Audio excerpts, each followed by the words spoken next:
Shalom Bapak Ibu dan saudara sekalian. Kita bersyukur kepada Tuhan di masa-masa kita menghadapi virus corona seperti sekarang ini. Kita boleh tetap merasakan kebaikan dan kasih Tuhan. Karena ada Tuhan yang senantiasa menyertai kita. Dia ada Immanuel yang menyertai saudara dan saya. Immanuel.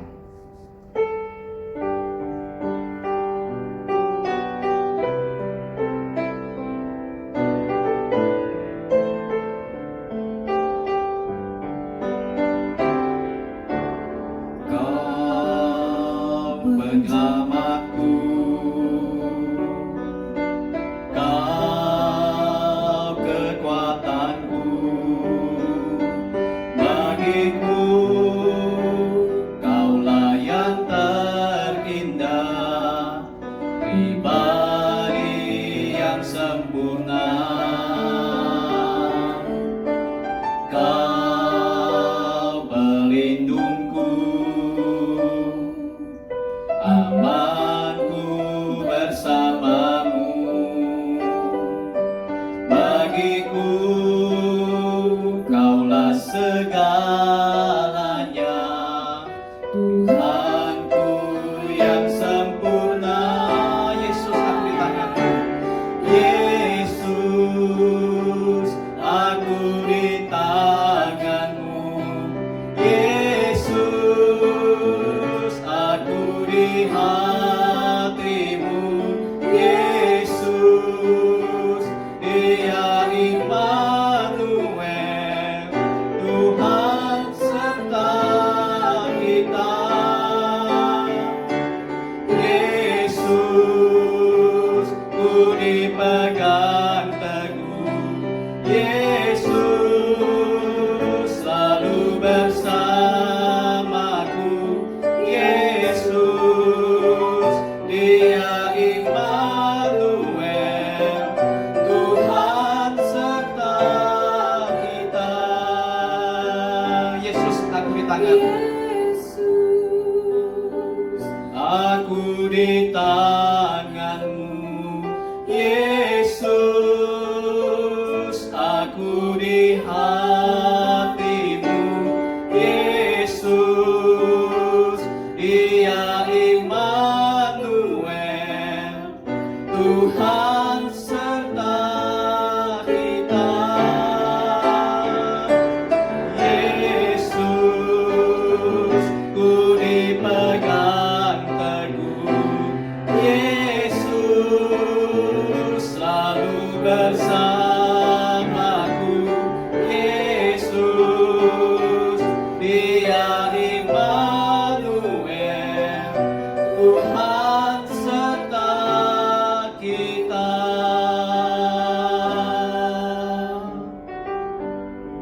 Mari kita sama-sama datang pada Tuhan, berdoa kepada Tuhan. Tuhan Bapa di surga, Engkau adalah Allah yang beserta dengan kami. Hari demi hari yang kami lalui, kami percaya Tuhan Engkau beserta dengan kami. Engkau Allah yang Immanuel, yang hadir dalam kehidupan kami semua. Tuhan, tolong kami agar di dalam pergumulan hidup kami boleh disadarkan bahwa kami tidak berjalan sendirian, tapi ada Tuhan yang beserta dengan kami. Tuhan, berkati firman yang kami baca, yang kami renungkan, menjadi firman yang berbicara kepada kami. Hanya demi nama Tuhan Yesus kami bersyukur dan berdoa. Amin. Saya akan bacakan satu bagian firman Tuhan dari kitab Yunus pasal yang keempat, ayat yang ke-11. Yunus pasal yang keempat, ayat yang ke-11. Bagaimana tidak aku akan sayang kepada Niniwe, kota yang besar itu, yang berpenduduk lebih dari 120.000 orang, yang semuanya tak tahu membedakan tangan kanan dari tangan kiri, dengan ternaknya yang banyak. Bapak Ibu, menurut kita siapakah orang yang paling jahat di dunia ini? Mungkin ada yang berkata bahwa orang yang paling jahat di dunia adalah orang yang membunuh banyak orang. Sekarang pertanyaannya, siapa orang yang paling jahat menurut Bapak Ibu dan saudara sekalian? Adakah orang yang saudara rasa dia itu begitu jahat dalam kehidupan saudara dan saya? Adakah ada orang yang saudara merasakan bahwa dia itu begitu jahat kepada saudara sehingga orang itu tidak patut untuk dikasihi, sehingga orang itu tidak pantas untuk dijadikan teman? Saudara, mungkin ada di antara kita yang mengalami kehidupan ataupun perlakuan yang begitu jahat dari orang lain, sehingga kita merasa begitu marah kepada dia karena perlakuannya yang begitu jahat kepada kita. Saudara, saya ingat waktu saya masih sekolah dasar, saudara, saya itu sekolahnya pulang pergi jalan kaki bersama dengan teman-teman. Suatu hari, ketika waktu pulang sekolah, kami biasa jalan kaki pulang ke rumah masing-masing. Di dalam perjalanan pulang sekolah itu, di situ kami terjadi keributan antar saya dan teman-teman saya. Saudaraku, hari itu saya ingat teman saya menantang saya untuk berkelahi. Tapi karena waktu banyak orang, jadi saya pura-pura menjauhkan diri, tidak mau melayani dia. Setelah satu demi satu teman-temannya meninggalkan dia dan tinggal dia seorang diri. Tepatnya mungkin tinggal kami berdua. Saya berjalan di depan dia, dan sebentar lagi dia akan masuk ke tikungan dekat rumah dia. Saya ada di depan dia, dan dia terus menantang saya. Dan di luar dugaan dia, tiba-tiba saya membalikkan badan saya berlari sekencang-kencangnya ke arah dia, dan saya menendang dia. Dan baju sekolahnya itu saya tarik, saya sobek sehingga kancingnya lepas. Teman saya itu nangis, dan saya lari meninggalkan dia. Besok harinya ketika sekolah, saya datangi dia, dan dia marah sekali sama saya, dan dia berkata satu kalimat kepada saya, "Kamu orang yang paling jahat. Saya gak mau lagi dekat dengan kamu. Kamu orang yang paling jahat." Perkataan ini menunjukkan saudara bahwa dia itu mendapatkan perlakuan yang jahat dari saya, sehingga dia begitu marah kepada saya. Ketika kita mendapat perlakuan yang begitu jahat dari orang lain, kita sungguh membenci orang itu. Kita sungguh merasa marah sama orang itu. Suatu dunia marah kepada orang-orang yang berbuat jahat. Kita marah. Kita berusaha kalau bisa orang itu dihukum seberat-beratnya karena perbuatannya yang begitu jahat. Itulah sebabnya ketika Tuhan meminta Yunus pergi ke kota Niniwe, Yunus tidak mau pergi ke kota Niniwe. Karena bagi Yunus, orang-orang Niniwe yang terkenal dengan begitu jahatnya itu ada orang-orang yang pantas, orang-orang yang layak untuk dihukum mati oleh Tuhan. Orang-orang Niniwe tidak pantas untuk mendapatkan belas kasihan daripada Tuhan. Orang-orang Niniwe tidak pantas untuk mendapatkan pengampunan daripada Tuhan. Saudaraku, apa yang dirasakan oleh Yunus, bukankah itu juga yang dirasakan oleh kita, bukan? Kita selalu berkata bahwa orang yang jahat pada kita, orang itu tidak pantas untuk dikasihi.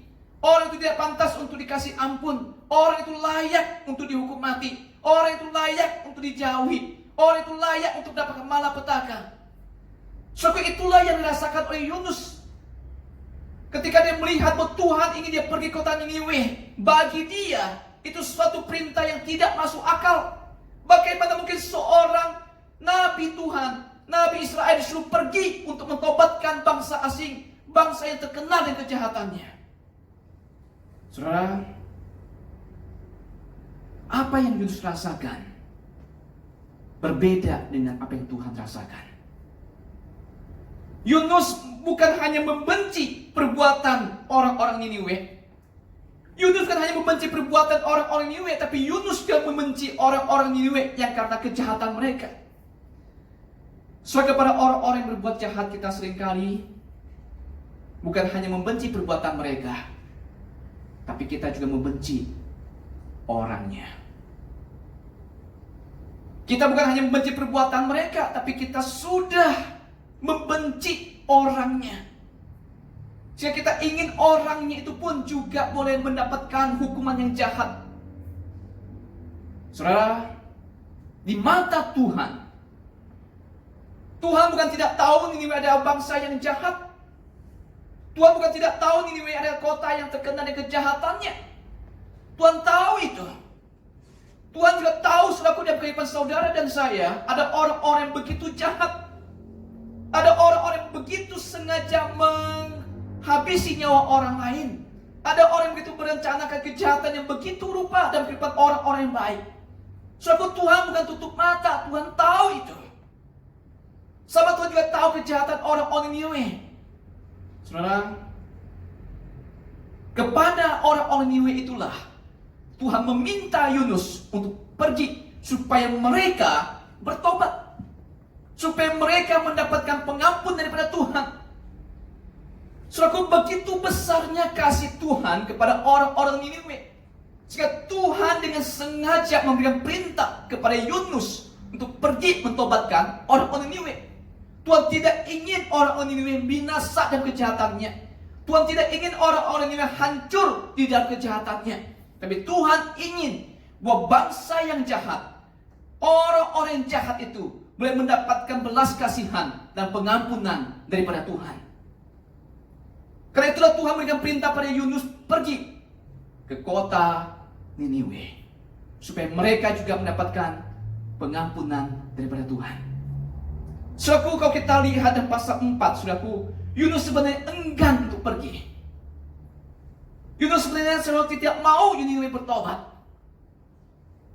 Tapi dengan anugerah dan pertolongan pada Tuhan, kita melihat bahwa Niniwe itu, orang-orang jahat itu, akhirnya mengalami pertobatan dalam kehidupan mereka. Soalnya di sini kita melihat bahwa ternyata hati Tuhan begitu mengasihi orang yang berdosa. Ternyata hati Tuhan begitu mencintai orang yang berdosa. Jika hati Tuhan seperti hati Yunus, bagaimana dengan kehidupan saudara dan saya?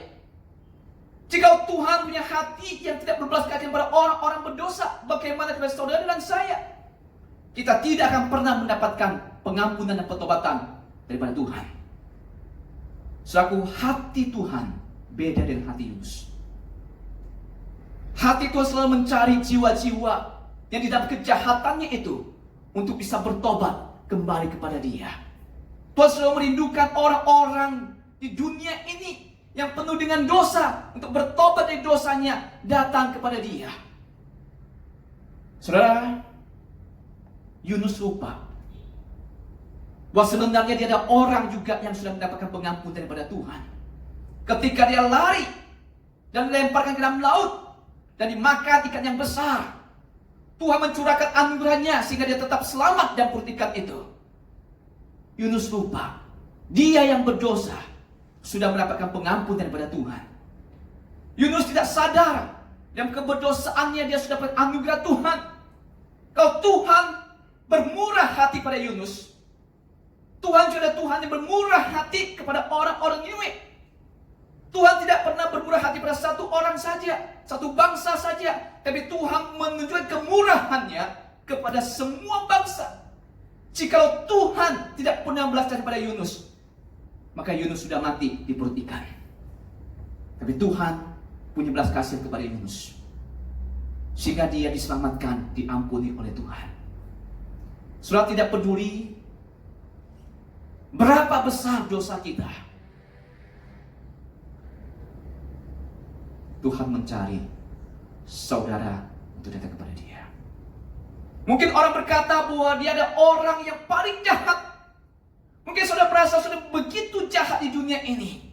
Tapi ingatlah satu hal, bahwa tidak ada dosa yang begitu besar yang menghalangi Tuhan untuk mengasihi saudara dan saya. Tuhan menantikan di dalam kejahatan saudara sudah mengakui dosa itu dan suruh datang kepada dia dan meminta pengampunan daripada Tuhan. Saudaraku, kita lihat bahwa Tuhan berkata, bagaimana aku tidak akan sayang kepada Niniwe, kepada orang-orang Niniwe yang jumlahnya 120.000, yang orang-orangnya itu sudah tidak bisa membedakan antara tangan kanan dan tangan kiri. Suatu kata tidak bisa membedakan tangan kanan dan tangan kiri itu menunjukkan suatu bahwa mereka ada orang-orang yang sudah terbiasa, yang sudah punya kebiasaan berbuat jahat. So, tanpa sadar, memang kita harus mengakui kejahatan itu menjadi hal yang biasa dalam kehidupan kita. Kejahatan itu menjadi hal yang biasa di mata masyarakat. Sama seperti orang Niniwe, kejahatan itu bagi mereka seperti hal yang biasa. Tapi yang biasa bagi mereka tidak biasa bagi Tuhan. Tuhan tidak biasa melihat orang berbuat jahat. Tuhan tidak biasa melihat anak-anak yang berbuat jahat. Tuhan mau anak-anaknya itu, termasuk orang-orang Niniwe itu, bertobat kembali kepada Dia. Saudaraku, kepada orang-orang yang sudah mati dalam dosa, kita melihat bahwa Tuhan bukan hanya mengutus nabinya. Tuhan bukan hanya mengutus Yunus ke Niniwe, tapi Tuhan mengutus anaknya yang tunggal untuk datang ke dunia mencari orang berdosa. Tuhan mengutus anaknya Yesus Kristus datang ke dunia ini untuk menjumpai orang berdosa, supaya orang-orang berdosa dunia ini bisa bertobat dan kembali kepada Tuhan. Dan ketika Tuhan disalibkan, orang-orang mengejek Dia, orang-orang menghina Dia. Tuhan Yesus berkata satu kalimat di atas salib itu. Dia berkata, "Ya Bapa, ampunilah mereka, karena mereka tidak tahu apa yang mereka berbuat." Tuhan menyerukan pengampunan kepada orang-orang yang sudah berbuat jahat kepadanya. Tuhan menyerukan pengampunan kepada orang-orang yang sudah menyalibkan Dia. Orang yang menyalibkan Dia itulah, kita lihat Tuhan berseru, ampunilah mereka. Saudara, kita tidak pernah lebih baik daripada orang yang menyalibkan Tuhan Yesus. Di hadapan Tuhan, kita sama orang berdosa. Dan Tuhan menantikan saudara untuk kembali kepada Dia, meminta pengampunan Dia. So, waktu ini, ketika Tuhan mengizinkan saudara menghadapi virus corona, ini waktu yang tepat bagi saudara untuk merenungkan hidup saudara. Ketika gereja sudah ditutup, ketika kita sudah tidak bisa bertatap muka dengan satu sama lain, saatnya saudara bertatap muka seorang diri dengan Tuhan. Bertatap muka secara pribadi dengan Tuhan, bertanya, Tuhan, apa yang kau inginkan dari hidup saya? Saatnya secara pribadi saudara datang kepada Tuhan. Bukan datang secara komunal lagi, bukan datang di gereja lagi, tapi datang secara pribadi di hadapan Tuhan, meminta belas kasih dan pengampunan daripada Tuhan kita semua. Saudara, tidak ada orang suci di dunia ini. Yang ada orang-orang berdosa yang mau disucikan oleh Tuhan. Mari kita berdoa. Tuhan, betapa besar kasih-Mu kepada kami orang berdosa ini. Kalau secara manusiawi kami sulit mengasihi orang yang sudah berbuat jahat kepada kami. Kami ingin mereka dihukum. Kami ingin mereka dibinasakan. Tapi Engkau Tuhan mengasihi kami, orang-orang berdosa ini. Tuhan, perkenankan kami secara pribadi, dimanapun kami berada Tuhan, biarlah kami punya hati secara pribadi, bertatap muka dengan Tuhan, berani datang pada Tuhan, mengakui dosa-dosa kami, dan mohon pengampunan daripada Tuhan. Karena kami percaya Tuhan, tidak ada dosa yang terlalu besar yang Tuhan tidak bisa ampuni. Yang ada kekerasan hati yang besar yang tidak mau datang kepada Tuhan. Tuhan, tolong kami semua. Hanya demi nama Tuhan Yesus kami berdoa dan memohon. Amin.